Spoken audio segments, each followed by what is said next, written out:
Bonjour mes chers amis, une vidéo pour répondre à l'athéisme, à toutes sortes de militantisme athée que nous pouvons voir sur TikTok de plus en plus, notamment et malheureusement par beaucoup d'amis musulmans devenus athées, qui ont jeté le bébé avec l'eau du bain, l'islam les ayant tellement dégoûtés qu'ils ont décidé de jeter Dieu également.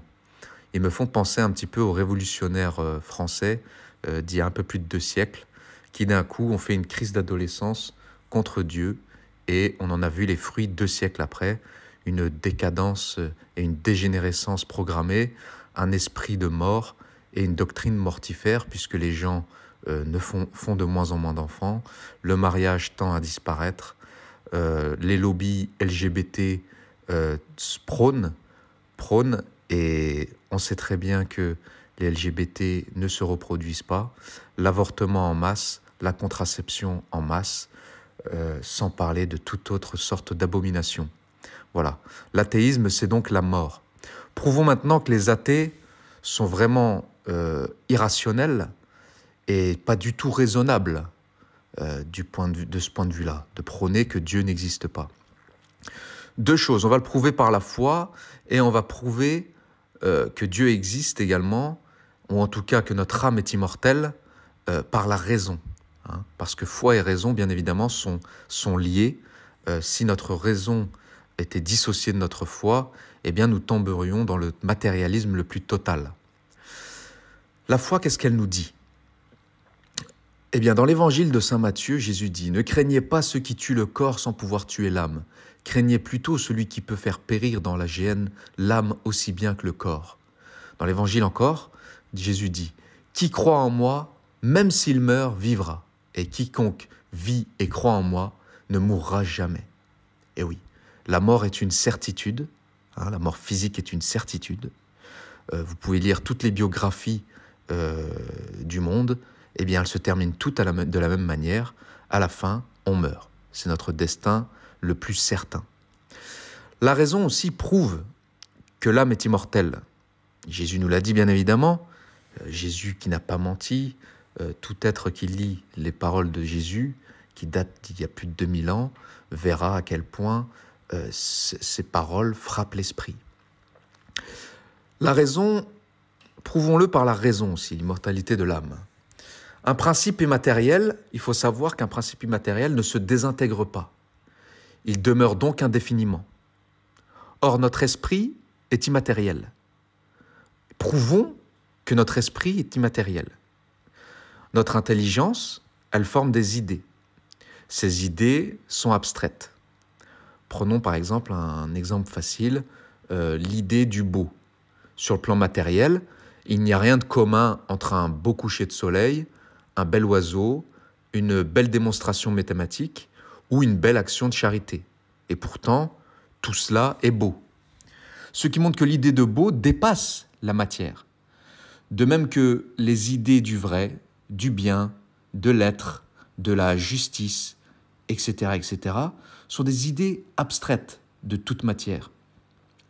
Donc ces idées sont métaphysiques. On appelle ça la métaphysique parce qu'elles dépassent la physique. Elle considère l'être des choses et la raison d'être des choses, et non pas la chose en elle-même. C'est pourquoi l'homme, non seulement pense et parle, mais il rit également. Amenez par exemple votre chien au cirque.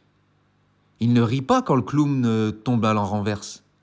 Car ce qui est drôle et que seul l'être humain saisit, c'est la différence incongrue entre ce qui est et ce qui devrait être. Or, le clown tombé et la nature humaine, naturellement, un homme doit être debout. Donc l'être humain peut rire parce qu'il est métaphysicien. Son esprit va au-delà de la physique, c'est-à-dire au-delà de la matière, pour saisir l'être des choses et leur raison d'être. Mais pour voir au-delà de la matière, il faut que notre esprit soit lui-même non matériel, donc immatériel. Et si notre esprit est immatériel, il est donc immortel. Prouvons-le d'une autre façon. Tout ce qui est matériel est unique. Donc matériellement, ma table n'est pas votre table. Ma montre n'est pas votre montre. Matériellement, mon chien Médor n'est pas votre chien Milou. Mais la même idée, la même définition de table vaut universellement pour ma table que votre table.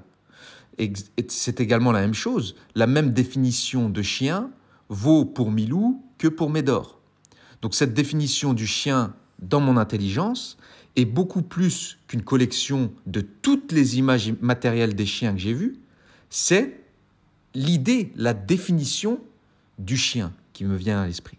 Donc mon idée de chien dépasse infiniment mon expérience, mes expériences visuelles, le cumul de mes expériences visuelles. Donc cette définition de la nature canine est vraie de tous les chiens, passés, présents et futurs.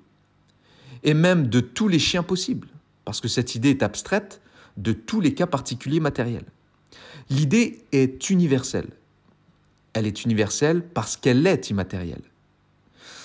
Un troisième argument. Tout ce que nous conceptualisons est présent dans notre pensée. Mais cette présence n'est pas matérielle. Par exemple, je connais une pierre. Mon intelligence ne devient pas pierreuse du moment que je connais une pierre. La pierre est dans mon esprit, mais sans sa matière. C'est donc une présence immatérielle. Et certains font cette objection. Ils disent par exemple, un ordinateur peut stocker des milliards de données dans un espace microscopique. Alors pourquoi notre intelligence ne serait-elle pas un super ordinateur? L'intelligence fait quelque chose que l'ordinateur ne fait pas. L'ordinateur stocke, il traite des données, il réagit même, mais il ne connaît pas. Il ne sait pas de quoi il traite. Ces symboles ne signifient rien pour lui.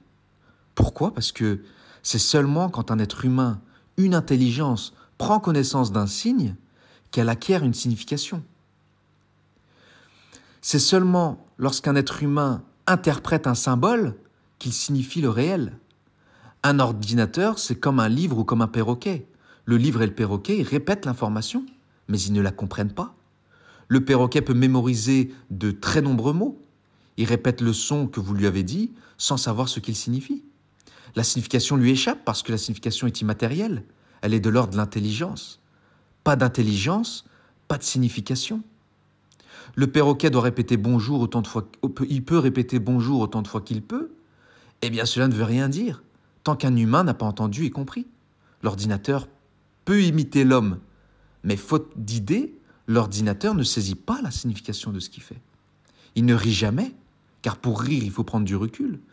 Mais pour prendre du recul, ça suppose d'avoir une pensée pour s'abstraire de la situation présente qui est matérielle. Les neurosciences montrent que toute pensée s'accompagne d'activités neuronales, matérielles. Là, beaucoup d'athées disent, voilà, quand tu parles à un athée, tu dis, est-ce que tu crois en l'amour? Moi, j'aime bien lui dire, est-ce que tu crois en l'amour? L'athée va te dire oui.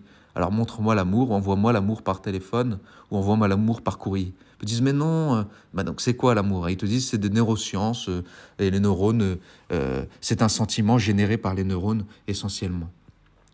L'activité, d'accord, mais l'activité neuronale, c'est une condition nécessaire mais non suffisante à la pensée humaine. Autrement dit, la pensée abstraite a besoin de l'activité matérielle des neurones, mais elle ne s'y réduit pas. Michel-Ange a besoin d'un pinceau, de la toile, des couleurs pour peindre la Joconde. Mais la beauté du tableau ne se réduit pas à ces éléments matériels. Elle vient de la pensée de Michel-Ange. Et cette pensée, elle dépasse ces éléments matériels. Essayez, vous, avec les pinceaux de Michel-Ange, de peindre quelque chose d'aussi beau que la chapelle Sixtine, par exemple. Donc si les idées sont immatérielles, cela implique que l'âme humaine, qui en est le principe, est immatérielle. D'ailleurs, il existe un signe très fort de l'immortalité. Il existe un signe très fort de l'immortalité de notre âme, c'est-à-dire c'est l'aspiration même à l'immortalité qui habite tous les hommes de tout temps. Ce désir ne s'explique pas s'il n'a pas un fondement dans le réel. En général, on ne désire pas, en tout cas pas d'un désir constant et universellement partagé, une chose qui est strictement impossible. Un chien ne désire pas miauler, c'est impossible pour lui. Un chien ne désire pas des ailes pour voler, car c'est impossible pour lui. Mais tout être humain, à toute époque et civilisation, désire l'immortalité. C'est donc que l'immortalité est sans doute dans sa nature. Ce n'est pas une preuve, mais un signe. Si notre âme survit en quittant cette terre, que lui adviendra-t-il? Ce sera pour elle l'heure du bilan, l'heure de rendre la copie.